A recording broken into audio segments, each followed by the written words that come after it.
MIT Podcast, menuju Indonesia Digital.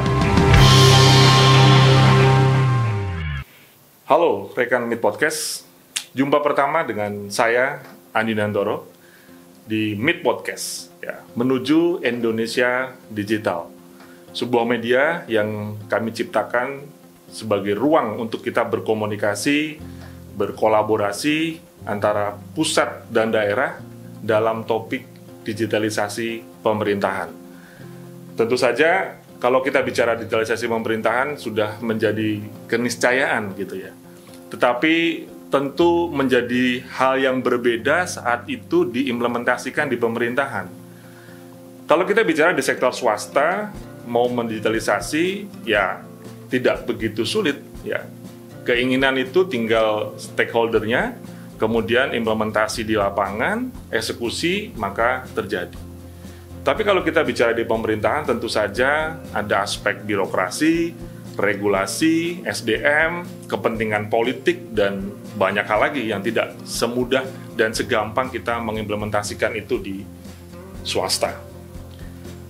Tentu saja kalau saya ingin memulai pembicaraan digitalisasi di pemerintahan, rasanya saya nggak sopan kalau nggak saya kulonuwun dulu kepada yang empunya SPBE di Indonesia, Kemenpan pastinya. Dan telah hadir bersama saya Pak Cahyono Tribirowo. Ya, beliau adalah asisten deputi perumusan kebijakan dan penerapan koordinasi SPBE. Wah, ini topiknya match banget Pak dengan posisi Bapak. Apa kabar Pak Cahyono di Jakarta? Kita ketemu secara virtual nih Pak. Gimana kabarnya Pak Cahyono? Alhamdulillah Pak, kabar baik. Selamat malam, sudah menjelang jam 7.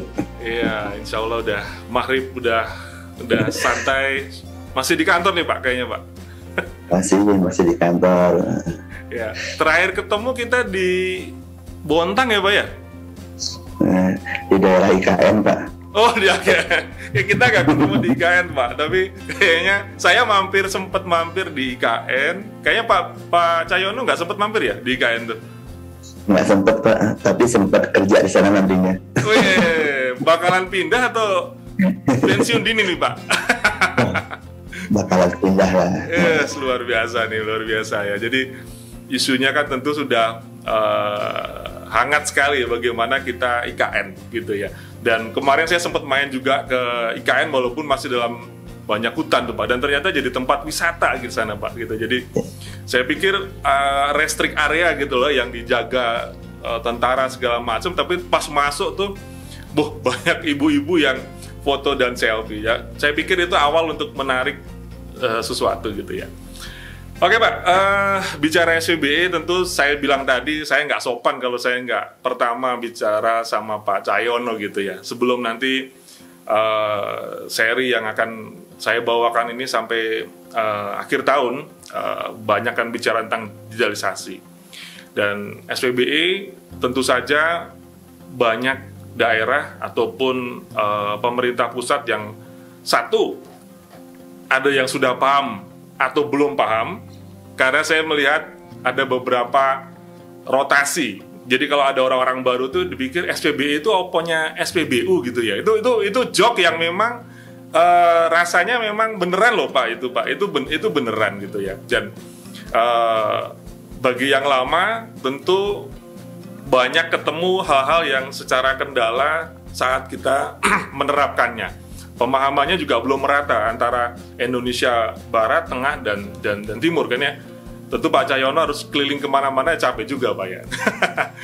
Tapi kalau saya bicara masalah kebijakan, apalagi tadi posisi Bapak di perumusan kebijakan. Kalau bicara kebijakan kan tentunya ada awal masalah yang harus diselesaikan dari kebijakan itu toh Pak. Ya, minimal kebijakan SPBE tadi. Juga ada yang namanya impian kalau kebijakan itu dilaksanakan. Tapi saya pengen tahu nih Pak, mungkin rekan MIT Podcast juga pengen tahu versi yang punyanya SPBE, Kemenpan gitu ya. Kenapa sih Pak kita perlu SPBE sih Pak? Kenapa sih Pak? Gimana Pak Cahyono kalau bisa cerita tuh? Ya, mungkin sebelum saya menjelaskan Pak ya, secara rinci Pak Andi, ini saya panggil Bapak Pak Andi ya. Ya, apa aja boleh Pak, Mas boleh, Pak boleh. Saya tuaan dikit Pak sama Bapak. Ya, berarti Mas Andi, jadi pertama adalah saya terima kasih nih sudah disempatkan dan diajak untuk ikut atau diundang dalam acara Mas Andi. Ya. Terus yang kedua, ini suatu hal yang memberikan suatu pemahaman, itu adalah hal yang bukan hal yang mudah Pak, tapi adalah hal yang bukan juga sulit gitu, tapi adalah suatu seni Pak, bagaimana cara kita bisa memberikan pemahaman. Nah, dari seni tadi saya dapat beberapa insight yang tadi Bapak disampaikan di awal tadi itu. Pertama adalah suatu keniscayaan Pak. Jadi hal perubahan digital ini bukanlah suatu hal yang lagi kita membutuhkan, kita jadi terpaksa, enggak gitu.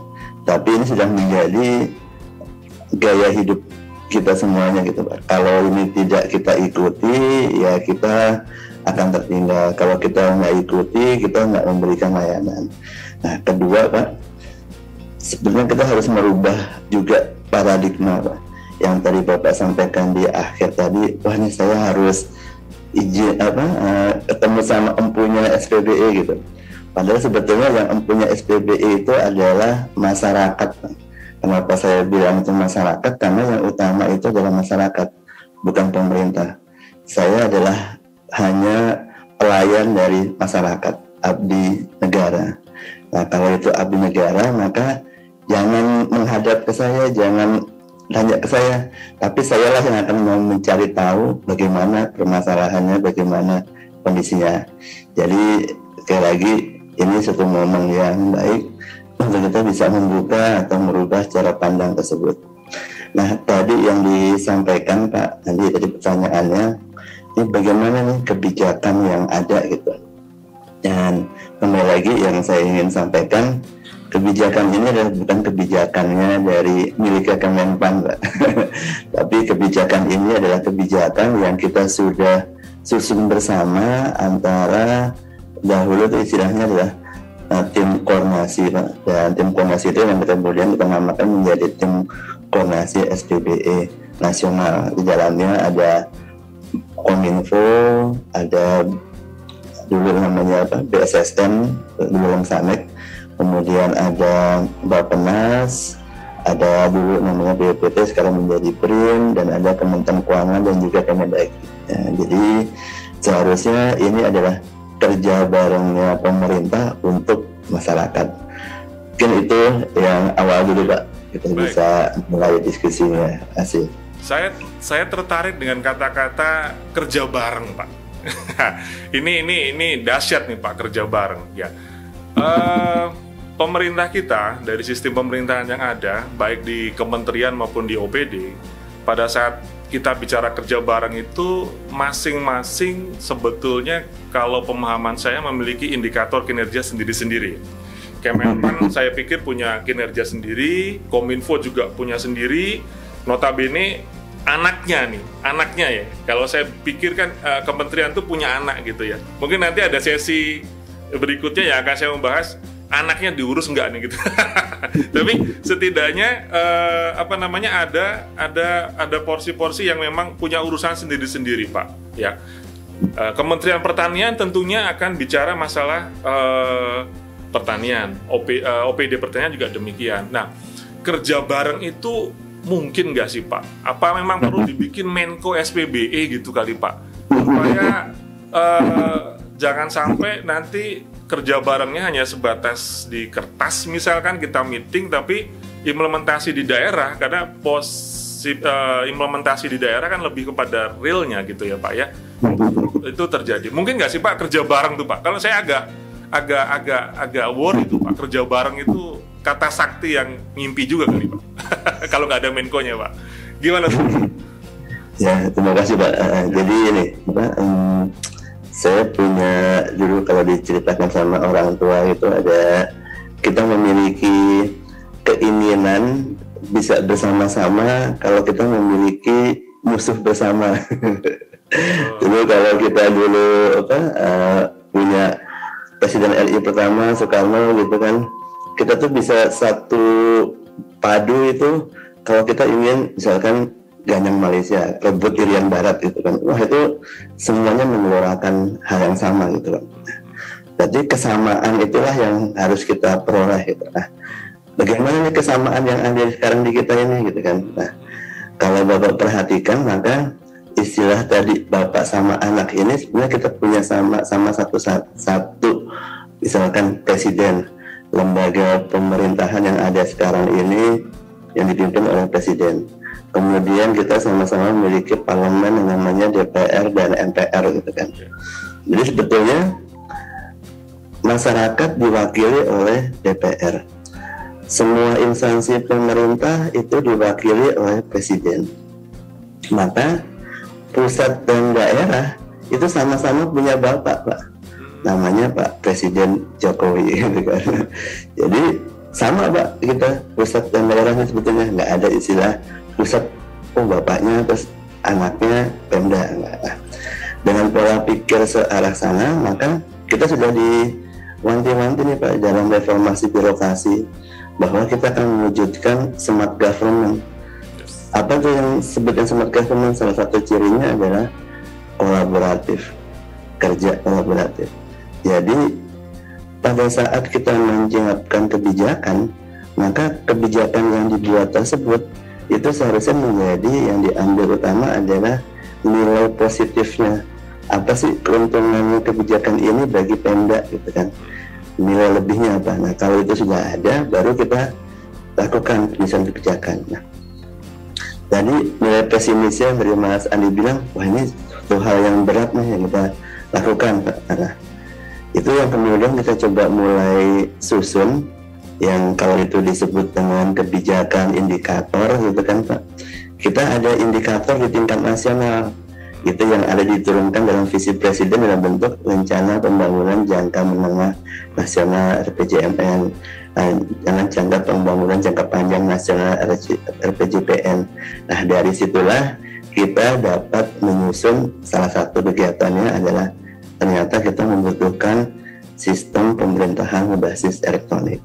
Nah, RPJMN, RPJPN itu dibangun dengan melalui mekanisme Musrenbangnas, Musyawarah Nasional Perencanaan Pembangunan Nasional, yang itu dimulai mulai dari Pemda, kemudian pusat, bareng-bareng sana gitu. Nah, barulah kemudian dari holistik tadi yang besaran tadi, kemudian kita baru mecah-mecah, oh ternyata ada transformasi digital mulai SPBE. Nah, permasalahannya yang ada sekarang adalah ternyata kita melihatnya gajah dari mata yang tertutup, Pak.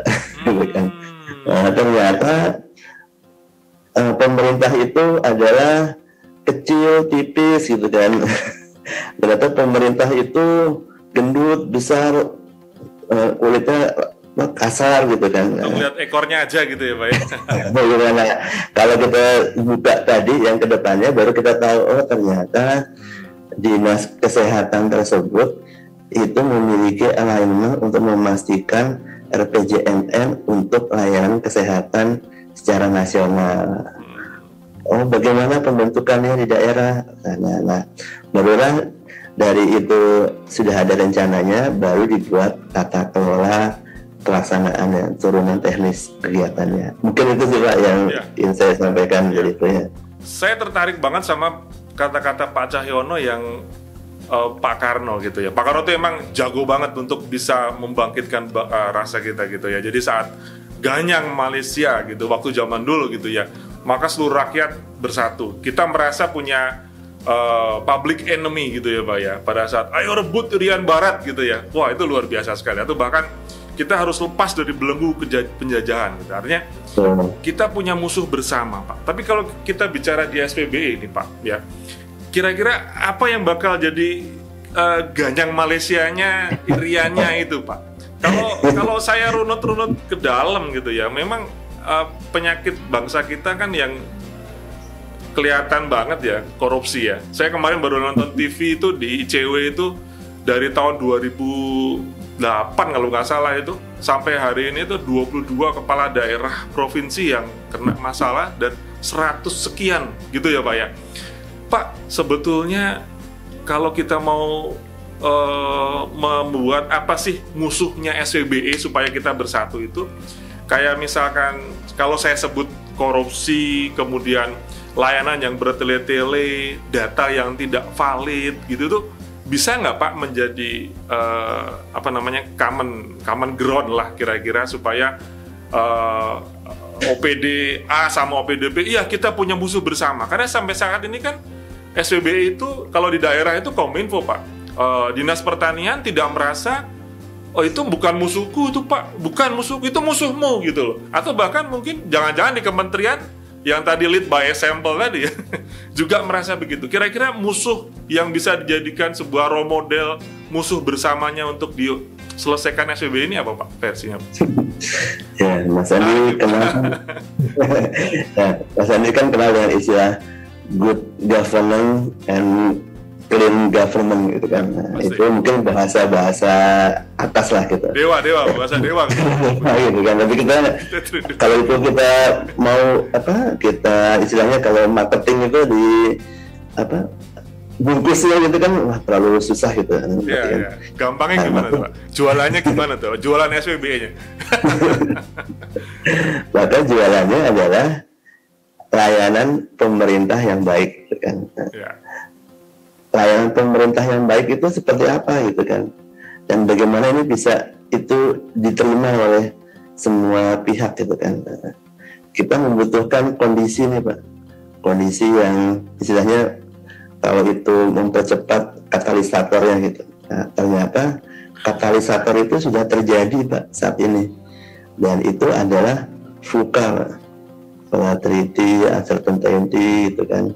Nah, dan sekarang kita sudah nih mau mendekati menjadi endemik untuk COVID-19. Ya, insya Allah begitu Pak. Kondisi VUCA itulah yang kemudian kita semua langsung terhenyak Pak, langsung terkaget itu kan.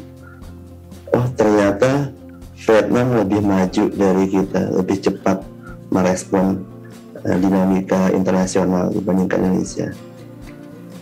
Kemudian kita terkaget bahwa ternyata wilayah udara Indonesia itu sebagian miliknya Singapura gitu kan. Nah, pada saat itulah kita bisa mulai tahu Pak, bahwa kita harus keseragaman, punya keterpaduan.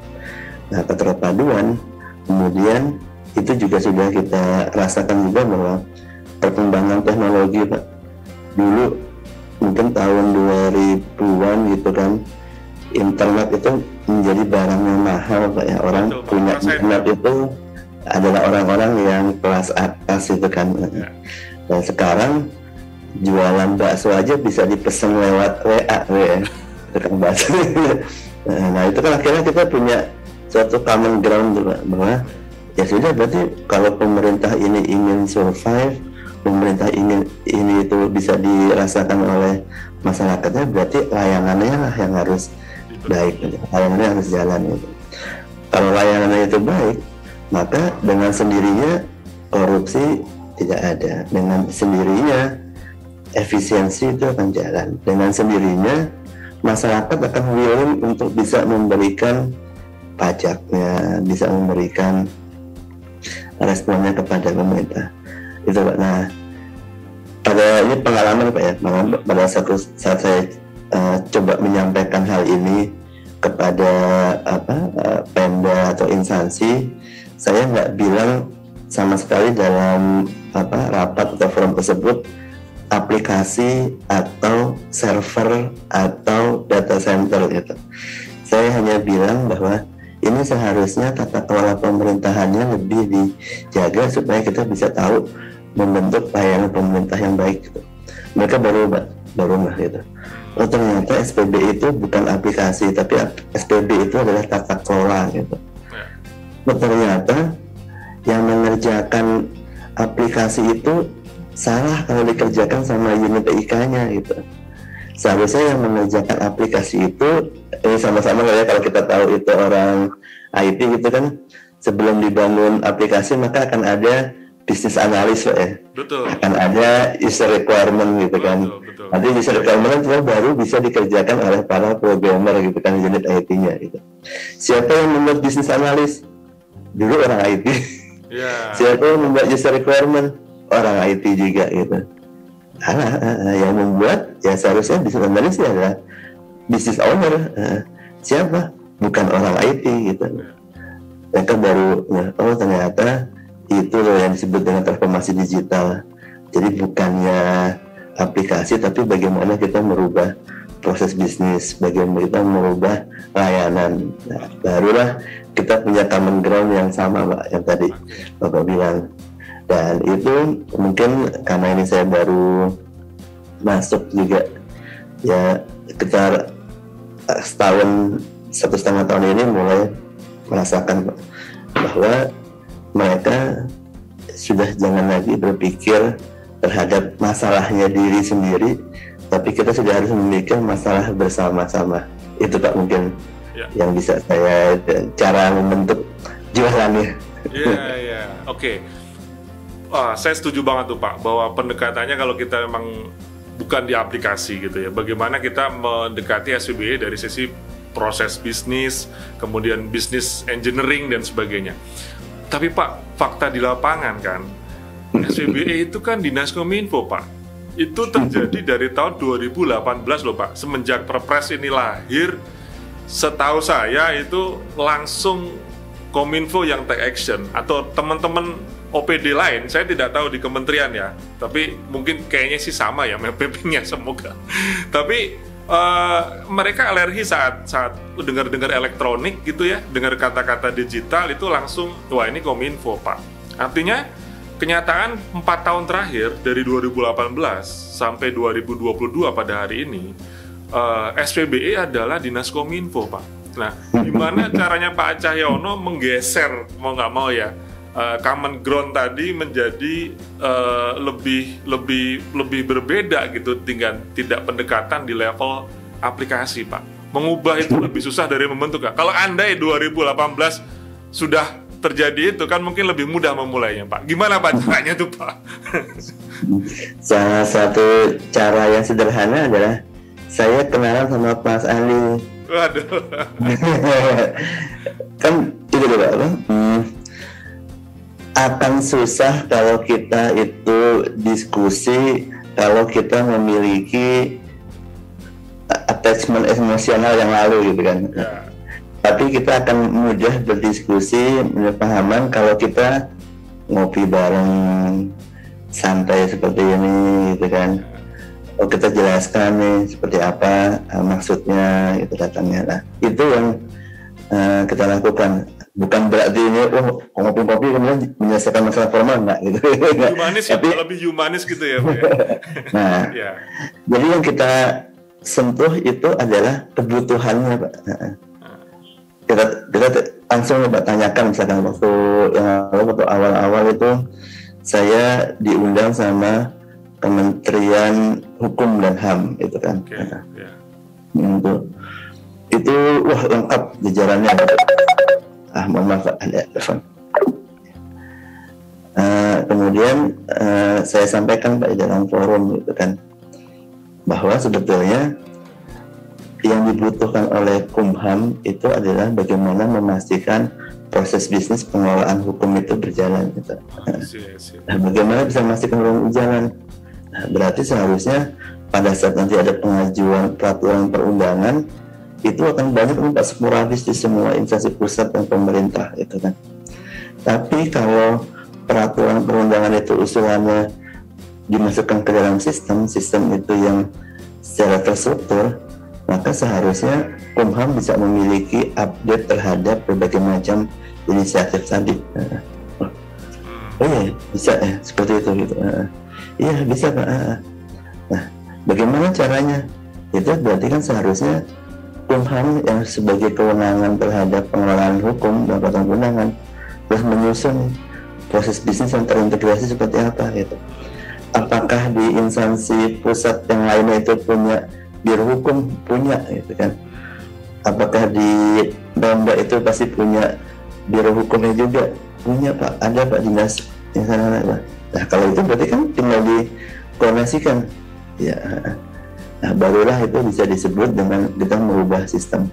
Nah, jadi pendekatannya adalah apa sih kebutuhannya, apa sih yang dicari, dan tentunya apa yang dicari itu kan berarti akan ada dalam RPJMN, dalam RPJMN itu kan. Nah kita pakai aja situ. Apa nih RPJMN yang akan dicapai dari setiap masing-masing instansi.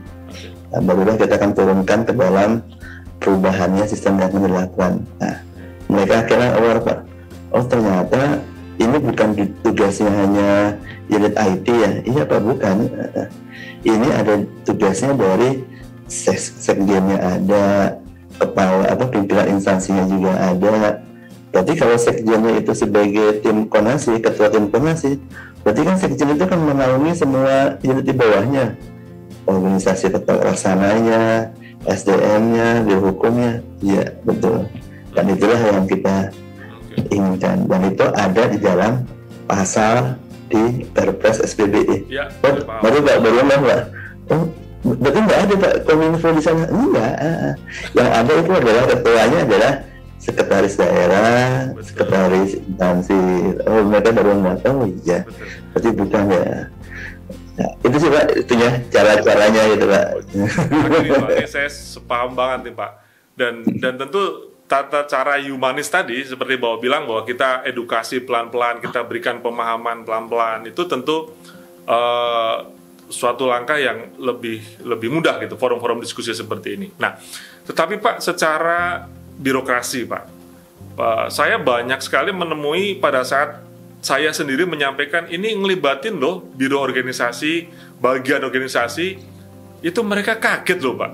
Jangan lupa loh Pak, mereka kaget, wah masa sih? Ini saya, ini bukanlah ini Kominfo gitu kan. Ini nggak ada, di tusi saya nggak ada, di tupoksi saya birokrasi mana, ini nggak ada gitu. Indekku nggak ada gitu, ini indekku nggak ada gitu kan. Ini indeknya ada di IKU-nya Kominfo kok gitu. Memang kita mungkin bisa menyadarkan mereka Pak, memberikan pemahaman lah kasarannya, yuk kerja bareng.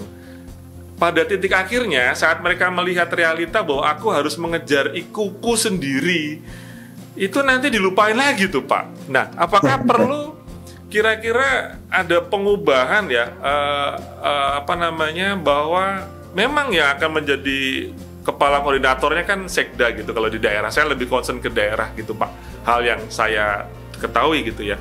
Nah, perlu nggak suatu pendelegasian secara resmi, regulatif bahwa start point dari SPBE ini ada di biro organisasi atau bagian organisasi atau tata laksana, di mana nanti teknologi akan menjadi enabler saja, seperti layaknya IT di dunia swasta, bahwa IT saat ini kan sebagai enabler, ya belum cukuplah menjadi driver, mungkin butuh waktu transisi yang lebih panjang lagi Pak. Perlu nggak Pak aspek regulatif, birokratif untuk tidak cuma sekedar humanis yang tadi, walaupun itu oke-oke saja Pak sebagai pemahaman, perlu nggak tuh Pak kayak gitu-gitu Pak? Ya Pak, makasih Pak.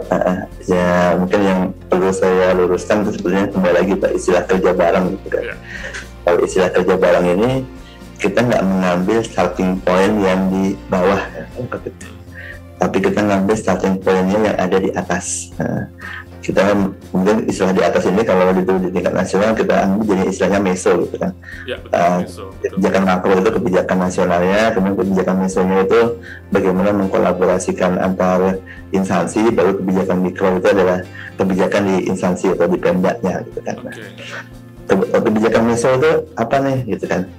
Nah kebijakan meso itu berarti yang kita ambil adalah tata kelola pemerintahan, reformasi birokrasi gitu kan. Nah kalau reformasi birokrasi berarti meso itu sudah terjadi tuh Pak, kerja bareng di tingkat meso gitu. Kerja bareng di tingkat meso itu kemudian kita tentukan Pak dalam pasal tadi, dalam Perpres itu, bahwa itu adalah dengan adanya di sekda gitu kan. Bagaimana kita bisa menguatkan lagi itu? Itu sudah ada Pak, tertulis di dalam pasal, kemudian kita berikan intinya pemberitahuan kepada seluruh instansi gitu. Dan juga ada bahkan surat Menpan waktu itu gitu kan, yang ditujukan kepada kepala daerah, yang itu di dalamnya adalah meminta untuk dilakukan pelaksanaan evaluasi SPBE. yang di dalamnya mengamanatkan nanti akan ada tim koordinasi SPBE yang akan melaksanakannya itu. Nah. Yeah. Jadi kan ketemu kan Pak, itu sudah ada. Nah. Menpan apa nih kewenangannya gitu? Menpan punya kewenangan adalah memastikan seluruh aparatur negara itu tidak tidur-tiduran, tidak santai, untuk memastikan bahwa bekerja untuk negara gitu kan. Betul. Dapat feel-nya, dapat cute-nya gitu kan. Nah, indikatornya apa gitu kan? Yang kita ambil bukan hanya indikator indeks SPBE, yang kita ambil indikatornya adalah indikator reformasi birokrasi. Lebih tinggi lagi, betul. Okay. Yeah. Jadi kan ini suatu analogi aja gitu. Misalkan kalau saya selalu senang bilang tuh, kalau saya bawahan, kalau saya memiliki konflik dengan atasan, maka kita bisa bawa aja atasannya saya itu, kita bawa ke atasannya lagi gitu, supaya konfliknya itu bisa diselesaikan gitu kan. Jadi kalau kita terus berkonflik terus gitu, kita nggak akan bisa selesai kan Pak. Udah kita tarik aja ke atas. Dan kita tarik ke dalam tataran yang lebih besar, yakni bahwa yang diukur itu adalah indeks reformasi birokrasi. Dan indeks reformasi birokrasi ini ownership-nya, tax responsibility-nya adalah kepala daerah.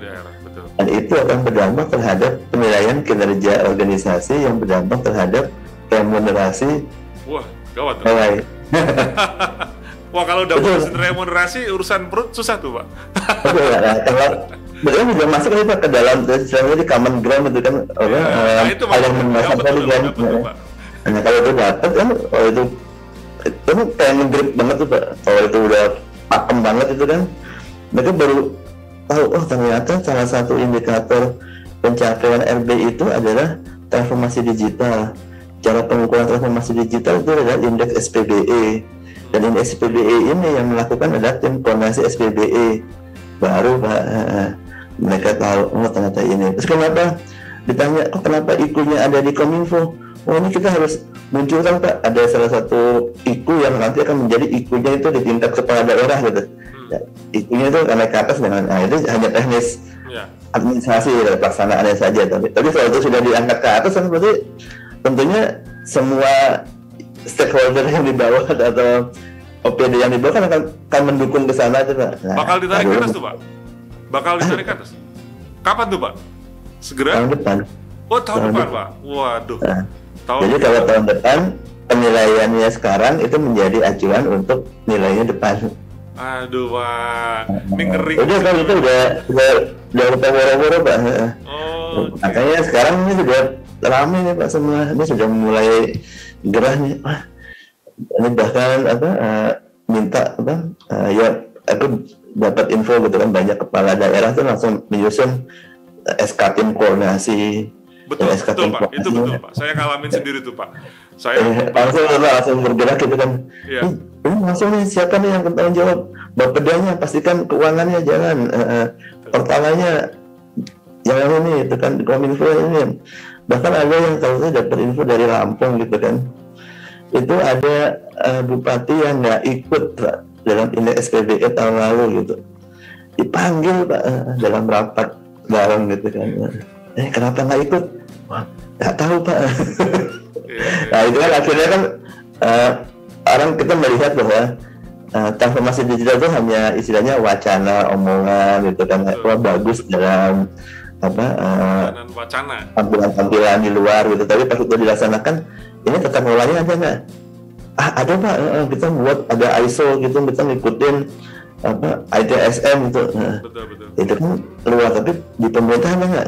Oh, baru ada indeks SPBE, ada Perpres SPBE gitu kan. Ya nggak, istilahnya lambat atau kita masih dalam tataran yang mungkin terlambat gitu. Betul. Tapi dibandingkan dengan tidak sama sekali gitu Pak. Saya setuju tuh Pak. Yang penting mulai aja Pak. Ya, mulai aja. Korea itu 85 kan mulai dia. E-government itu tahun 85 Korea juga lama. Kayaknya ketemu deh Pak, common ground-nya tadi kalau udah ngomong renumerasi itu kayaknya sensitif tuh. Kalau Bapak tahu ketemu sambungannya, saat itu menjadi IKU dari kepala daerah yang berdampak kepada alokasi anggaran, nanti Kemenq juga memiliki DAK dan DAU, wah itu udah sensi semua tuh Pak. Ya, karena dulu saya pernah beberapa tahun yang lalu gitu melakukan pendekatan pada sisi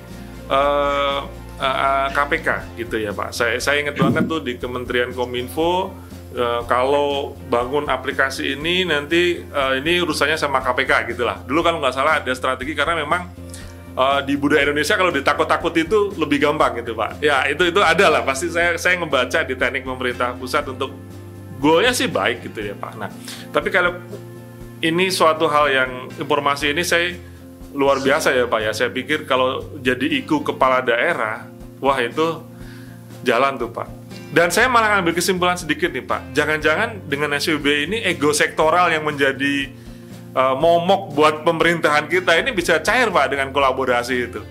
Jangan-jangan begitu kali Pak. Karena suruh kerja bareng tadi sama Pak Cahyono tuh. Itu Pak. Jadi ya saya misalkan Muslim nih Pak gitu kan. Muslim bahwa kalau itu sholat itu kan, maka kita kan akan terus-terusan akan berinteraksi dengan air gitu kan. Betul. Maka kita tidak hanya mendapatkan tujuan dari sholat itu kan, tapi kita akan mendapatkan juga kebersihan itu kan. Jadi tujuannya ini adalah menyiapkan SPBE nih. Tapi sebetulnya dalam proses menyiapkan SPBE itu akan menyiapkan proses bisnis terintegrasi, akan menyiapkan layanan yang terintegrasi. Nah kalau itu menyiapkan proses bisnis terintegrasi, maka dampak lanjutannya kita akan tahu Pak, oh ternyata ada nih tumpang tindih dari instansi pemerintah, ada tumpang tindih kewenangan yang terjadi gitu kan. Nah itu nantinya akan menjadi dasar dari perubahan arsitektur kelembagaan nanti ke depannya. Akan berubah dari ya, bahkan kalau memang sudah itu berjalan itu kan, maka proses pencegahan korupsi itu kan itu sudah bisa terjadi di lingkup SPBE itu sendiri gitu kan. Betul. Nggak langsung tapping aja semua data yang ada di SPBE langsung ketahuan. Jadi saya ada di mana, ketahuan di Peduli Lindungi. Pada saat saya ada di situ, transaksi saya akan kelihatan. Kalau transaksi kelihatan, saya ketahuan, oh saya statusnya pegawainya di mana, kewenangannya di mana. Kan langsung ketahuan semuanya. Itu tinggal diurutin aja dalam satuan waktu gitu kan, langsung ketemu gitu kan.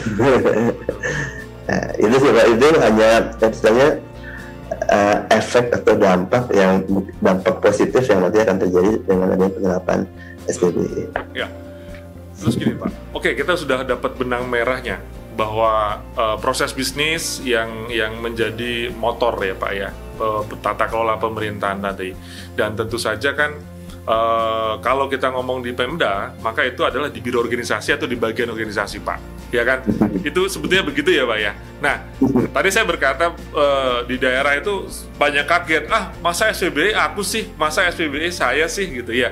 Kita expand pelan-pelan, oh ya ternyata benar seperti yang disampaikan Pak Cahyono tadi, gitu ya. Nah, satu hal kelar nih Pak ya. Satu lagi nih Pak, sebelum kita simpulkan.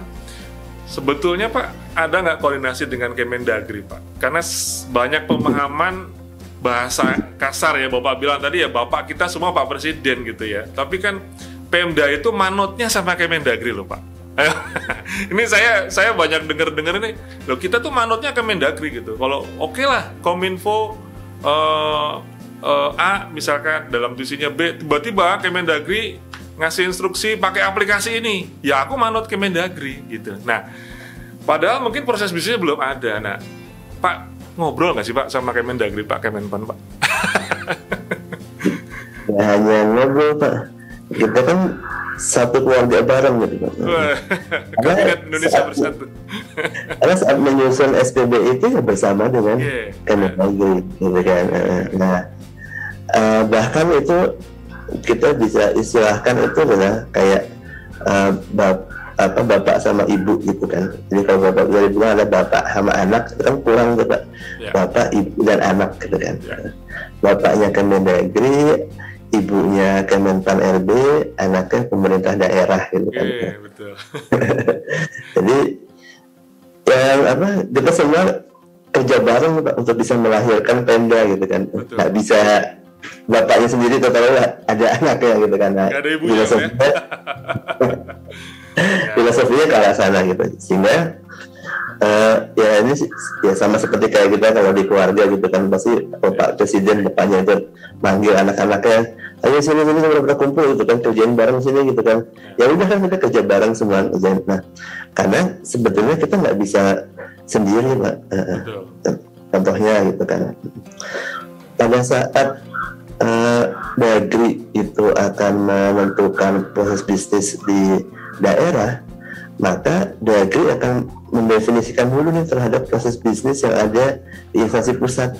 Betul. Padahal Kemendagri bagi instansi pusat adalah satu sejawat kan Pak. Betul. Kemendagri akan punya sejawat dengan Menteri PUPR, akan punya sejawat dengan Menteri Kesehatan. Satu liting ya Pak ya? Gitu kan.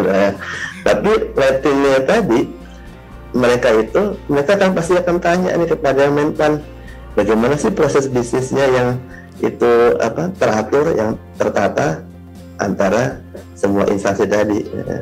Nah, makanya pada saat itu menyusun proses bisnis di Dagri, di pemerintahan daerah, maka akan menanya kepada siapa yang akan menata proses bisnis di instansi pusat, yakni Menpan. Kayak Menpan ya Pak ya, jadi ya.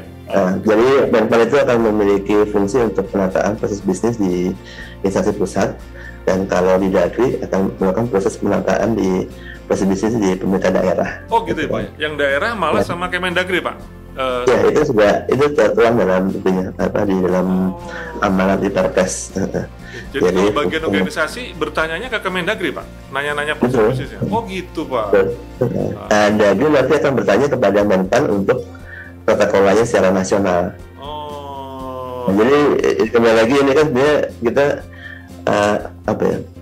dulu tuh kalau saya diceritakan itu ya sejarah-sejarah di buku-buku sejarah itu kan, bahwa Indonesia ini dijajah oleh Belanda itu 350 tahun gitu kan.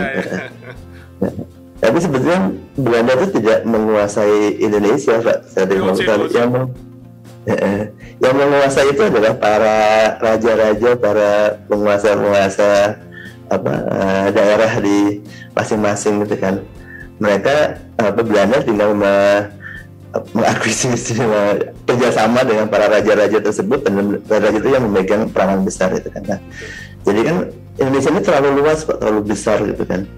Jadi karena itu terlalu besar, maka kita bagi ini Pak kewenangan-kewenangan tadi gitu. Nah itu ada di dalam undang-undang dasar Pak, bahwa Indonesia ini adalah terdiri dari pemerintah pusat, pemerintah daerah yang terbagi menjadi provinsi terbagi menjadi kabupaten kotanya gitu kan. Itulah yang kita pakai, sehingga kembali lagi Pak istilah tadi kerja bareng, kolaborasi, itulah yang kita akan pakai. Kita harus punya common ground-nya tadi. Suatu saat kita bisa selisih nih antara Menpan sama Mendagri. Dagri bisa selisih sama pemerintah daerah gitu kan. Tapi kalau kita memiliki permasalahan yang jauh lebih besar, yakni memberikan layanan kepada masyarakat, maka seharusnya kita bisa mengesampingkan perselisihan tadi. Itu sudah coba kita lakukan, dan mungkin berhasilnya nggak cepat, tapi setidaknya arah ke sana sudah mulai terbentuk. Satu lagi Pak, yang terakhir nih Pak, ya di sesi Meet Podcast kali ini. Tadi Pak Cahyono menyampaikan bahwa pemilik SPBI adalah masyarakat Pak, gitu ya. Nah ini yang mau urusan kebijakan gitu. Saya sebetulnya sedang doktoral juga Pak di kebijakan dan inovasi kebijakan di UGM saya Pak. Nah kalau bicara jobnya aja, kalau perpres itu yang punya mau presiden. Kalau undang-undang itu yang punya mau rakyatnya Pak. Kira-kira SPBI ini ada wacana nggak? Gosip-gosipnya kan ada RUU SPBI gitu ya Pak, supaya kita tidak ada ketakutan nanti presiden kan sudah hampir pasti baru Pak di besok pemilihan yang berikutnya ini. Ada kelanjutannya Pak. Apakah ada niatan untuk ke RUU SPBI atau bagaimana Pak? Karena jangan-jangan DPR itu nggak tertarik sama SPBI Pak.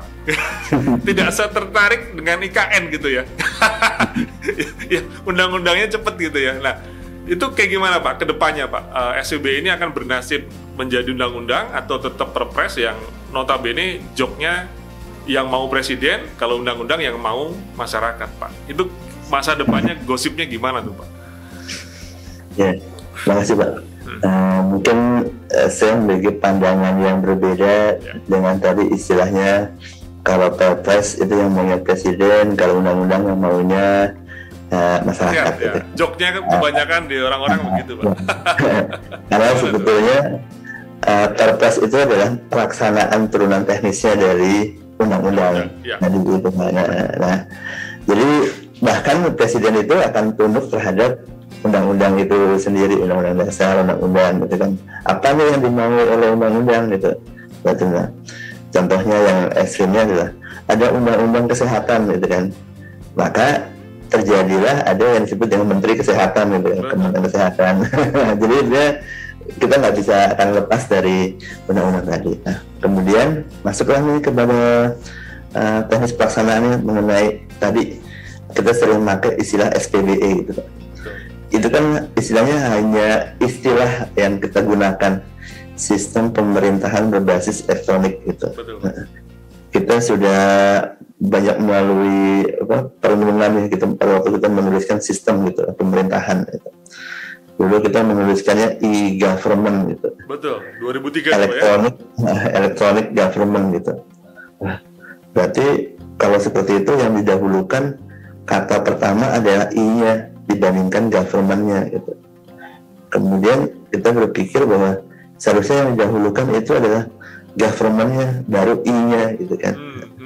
Akhirnya jadilah sistem pemerintahannya baru berbasis elektronik gitu. Betul. Tapi tren masa depan nantinya kita sudah nggak lagi menggunakan istilah elektronik. Ini mungkin cuma hanya istilah aja Pak ya. Betul. Menjadi digital gitu. Wah, lebih keren nih yang menggunakan digital. Maka ada nih banyak jurnal-jurnal di internasional itu memiliki tahapan yang semula adalah menjadi manual services, kemudian berubah menjadi e-services, kemudian berubah menjadi digital services gitu kan. Nah, berarti nanti kedepannya kita nggak menjadi electronic government, tapi kita akan berubah menjadi digital government gitu kan, pemerintahan digital gitu kan ya. Nah, di dalam Perpres SPBE itu sudah ada tertulis itu salah satu clue-nya nanti akan ada RUU SPBE gitu. Tapi kembali lagi Pak, bahwa sebenarnya untuk proses untuk mencapai undang-undang itu kan sebetulnya mekanisme terhadap parlemen ya. Prolegnas dan sebagainya gitu kan. Dan bahkan yang menginisiasi ini mulai dilanjutkan tuh bukannya pemerintah Pak, tapi malah DPD Pak. DPD, Dewan Perwakilan Daerah ya Pak ya? Kalau Bapak tahu itu ada rapat kita bersama dengan DPD itu mengusulkan di dalam prolegnasnya adalah undang-undang pemerintahan digital. Wah, lebih seru tuh. Lebih visioner tuh Pak. Bahkan malah tendanya kan Pak, itu wakil-wakil tendanya DPD-nya.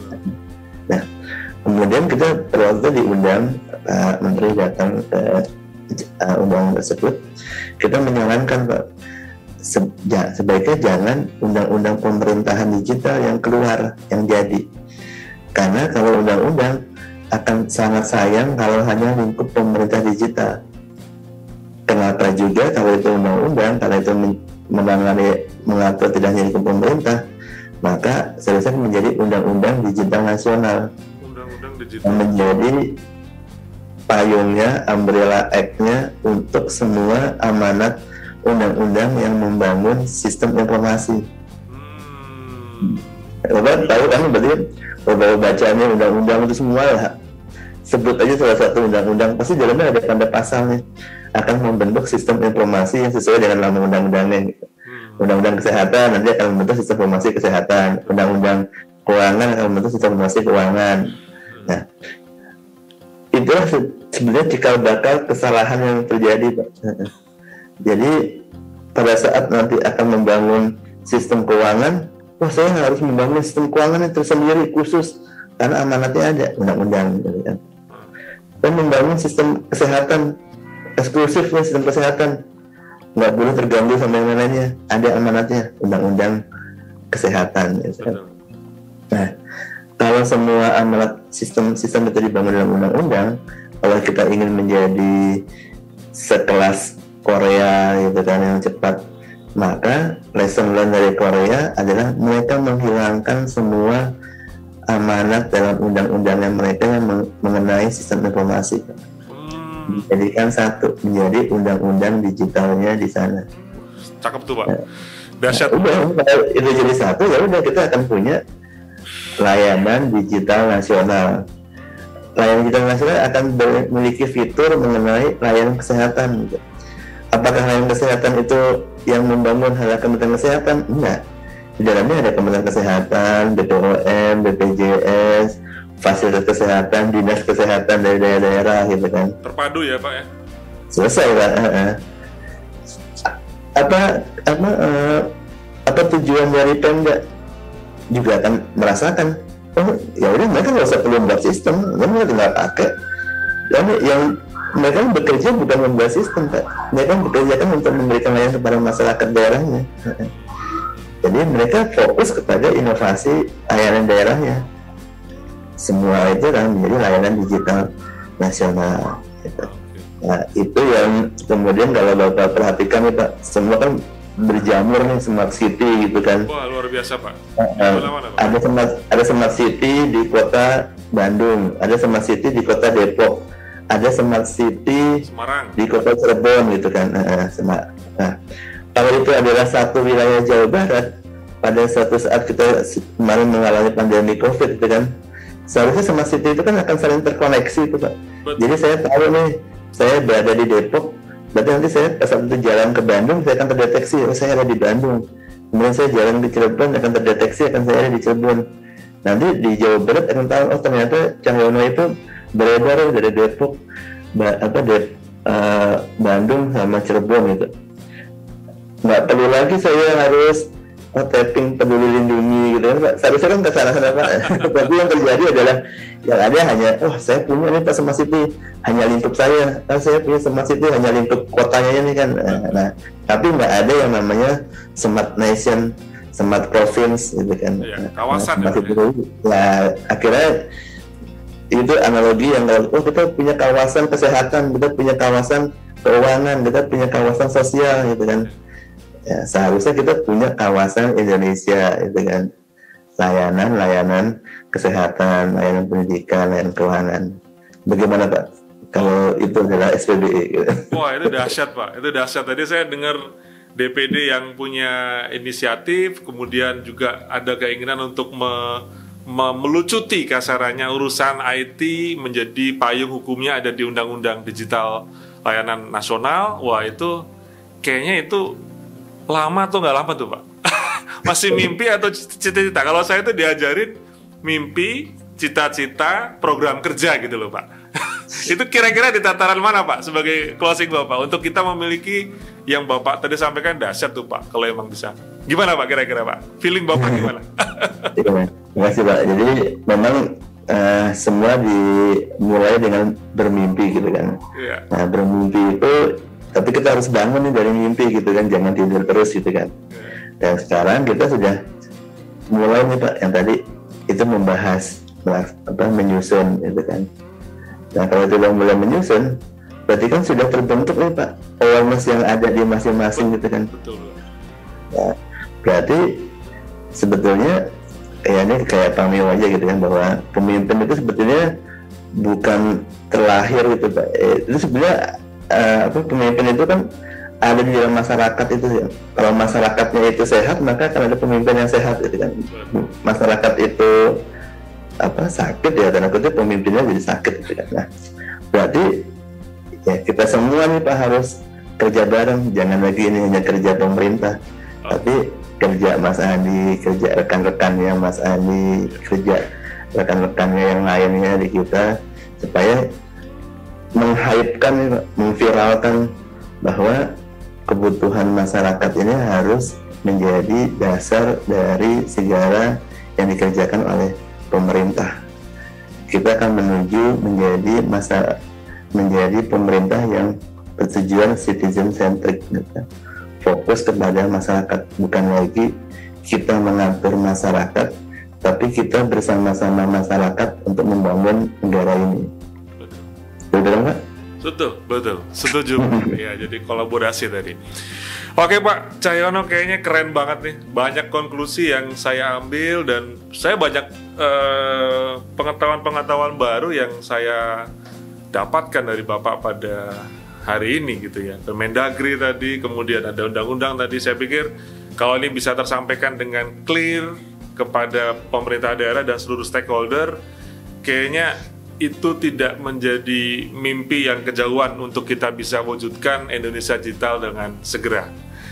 Kayaknya cukup di podcast kita kali ini Pak Cahyono. Saya berterima kasih banget untuk Bapak bisa hadir dan kita segera viralkan seperti Bapak sampaikan tadi untuk Indonesia menuju digital lebih cepat dan lebih pada porsi yang tepat. Terima kasih Pak Cahyono, sehat selalu. Sampai ketemu mungkin nanti di kota tertentu, siapa tahu kita ketemu. Insya Allah seperti itu. Terima kasih Pak Cahyono, sampai berjumpa kembali. Terima kasih Pak Cahyono. Terima kasih. Assalamualaikum. Waalaikumsalam warahmatullahi wabarakatuh. Saya lift dulu Pak ya. Terima kasih Pak. Thank you Pak.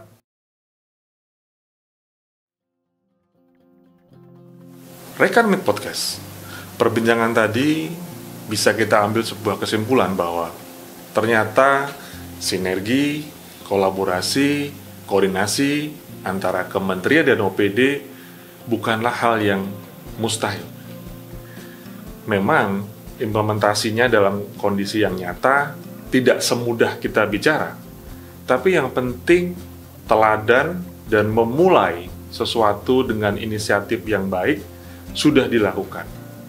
Tidak ada yang mudah dalam melakukan sebuah perubahan. Lebih susah mengubah ketimbang membentuk. Namun, dengan apa yang tadi disampaikan, SPBE bukanlah sebuah mimpi untuk kita bisa wujudkan di pemerintahan Indonesia.